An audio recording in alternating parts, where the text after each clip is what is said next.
friends, today's challenge is going to be a resist. What I use to do a resist with these is rubber cement. So if you can find this product, rubber cement, at Walmart or any places like that, or you happen to have a true resist for your crafting, they do sell them at Walmart and that kind of thing. But I really like well, I don't know, I like the idea that I bought this for something else, used it for what I need, and then I have it and I can still use it and I don't need to buy the other product. So today's card is using a resist. So this is my design for this resist, and I was going to show you how to do this design.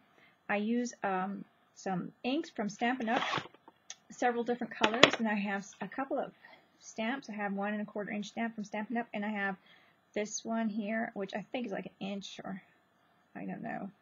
And whatever size, as long as one's a little bigger than the other for the spiders. I seen the spiders on Pinterest on a card, so that's what sparked that idea.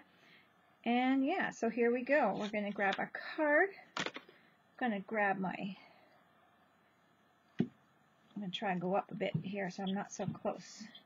And sorry about the mess here, but here, that's the way it goes.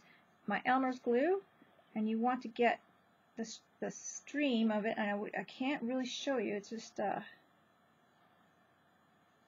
you'll see a stream that you can handle. It's like blopping out right now. Once that kind of calms down, you can kind of go in and start making your design. So for myself, I'm making a spider web. Now I'm making this one really big just for the fun of it.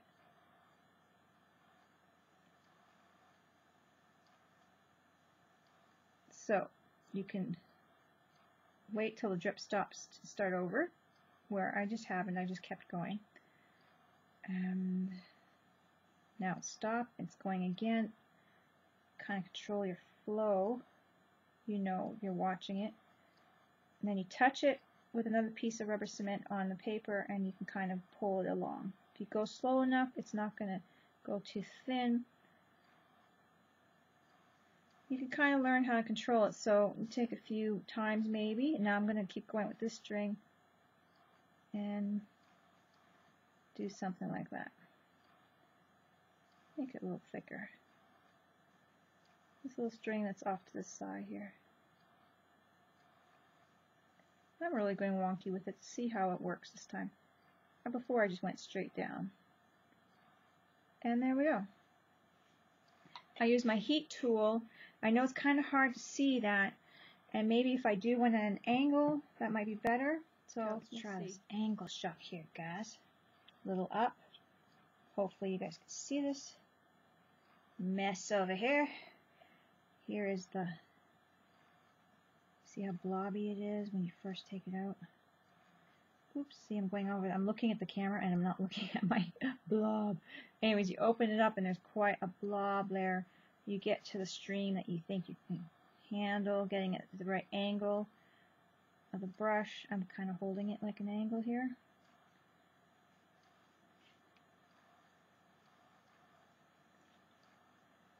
Then you get it onto the card. And if you get on your paper, it's okay because it does rub off once it's dry. Now I'm just doing my design. And I'm not being very careful this time with my design because I'm watching the camera to see what you can see.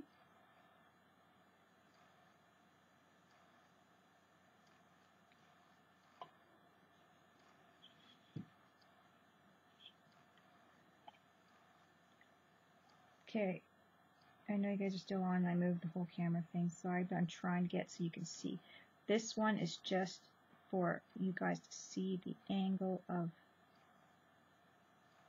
what I'm doing. I don't normally do that big blob there, but it's not really going to look like a spider web this time. Maybe. Because I'm kind of paying more attention to the what's getting seen. We're going to do it our best. Anyways, that is what we got. We can control it a little bit better when we're paying attention to what we're doing rather than paying attention to what we're filming. And that kind of a thing. But you've seen how I kind of had a little control over that. I hope that helped. Now you can see the resist, and I use, if you have clean fingers, you can use clean fingers after, but if you got inked up fingers, because you're using ink to add to it, I'm going to use, let's see, I'm going to use some pink and blue. Let's see, do I want a lilac? Yeah, I'll do this one. And we're going to see how this one turns out. So I'm just using some Stampin' Up! Inks. But like I said before, they're very, and this is very dark, they're very, they still move with water or, you know, wet. So I like to seal them after with a little spray. I'm using really dark now, but get the picture here. And then I'm going to use the pink, and this is Regal Rose. And I like that color.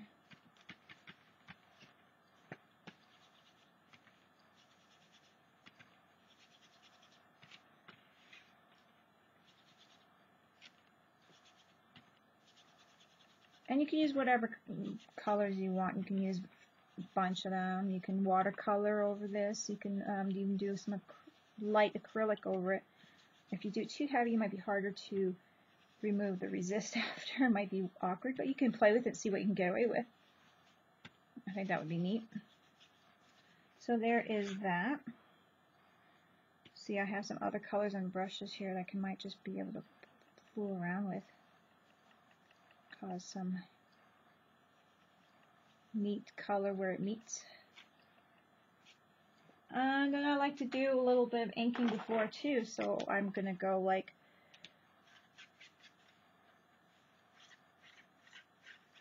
around the edges if you don't mind. You don't want the web or whatever to be covered. You can do it over before, you can do it after.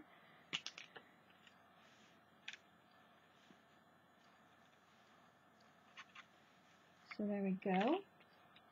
Play with that. So I just used my Posca pens for that.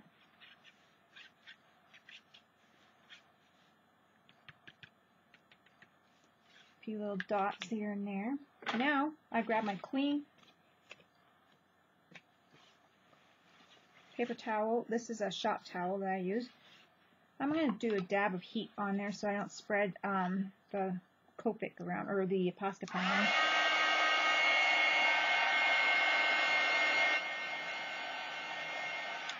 I don't want to do that. That cool? Okay, so I'm just gonna rub it off. And look at how it comes off, just easy. I'm using my cloth just because I got ink on my fingers and I could very well dirty up my spider web. Then you can even do resist over color and have different layers of resist. You know, anything like that. So your imagination is kind of what limits you. So, there we go. Isn't that cute? Then I like to use a couple of punches. For this particular idea I got from Pinterest. I just saw a picture of card ideas, and they had these cute little spiders, and I couldn't help it, but they are just too adorable. So I'm making a spider, as I've seen on Pinterest. I'm using chip paint pieces for your swatches and that kind of thing. So I'm just using that for my spiders. You can use anything. I like to put a little dot in between my spiders as well, so then they can be a little bit more dimensional. So I'm going to put my little spider's bottom on. He's a little wet here, so I may very well smear him.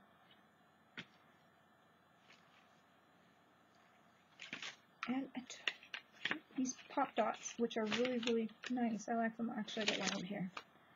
And they're from EK Tools. I like them. So I just do that.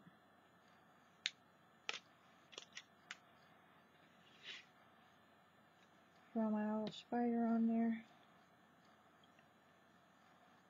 There he is.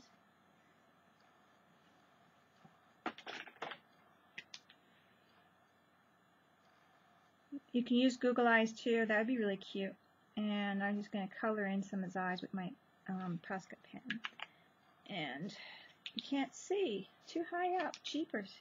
And I'm going to put a little funny, creepy face on him.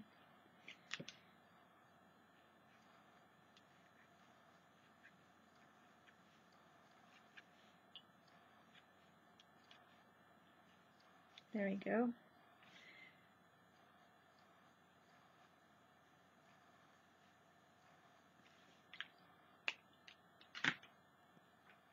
I punched out a couple of pieces here to try out on him for another tag, for a tag or something. You can add that or not. I just thought for something different since the other ones I hadn't. I'm just going to ink the edges. And this is again another chip paint, color chip, whatever they're called, paint.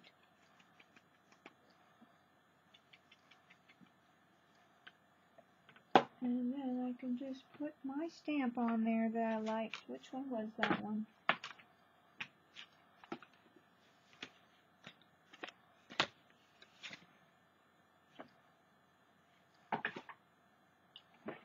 Well, he was right here. No, right here.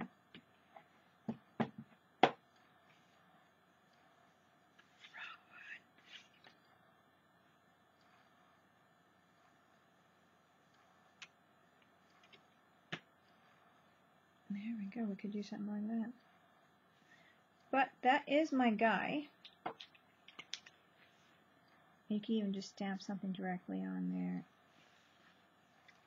And design your little spider any way you want.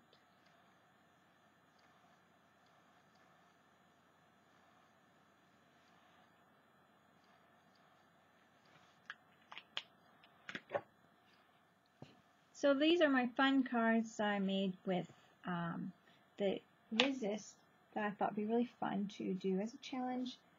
And yeah, that is about it, my friends. Let's see here. I'm going to try one more stamp out right on him directly.